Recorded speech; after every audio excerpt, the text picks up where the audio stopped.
70 کافر مارے گئے ہیں، واصل جہنم ہوئے ہیں، اور مسلمانوں کے یعنی صحابہ کرام میں سے 14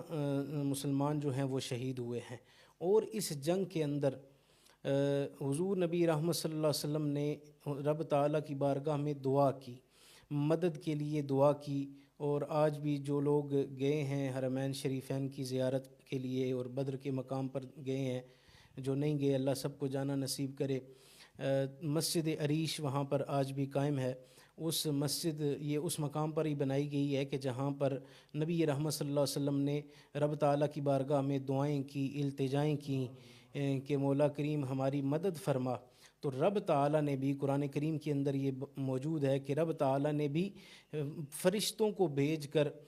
بدر کے میدان میں جو ہے وہ صحابہ کرام اور نبی رحمت صلی اللہ علیہ وسلم کی مدد فرمائی ہے، اور فرشتوں نے صحابہ کی مدد کرتے ہوئے کافروں کو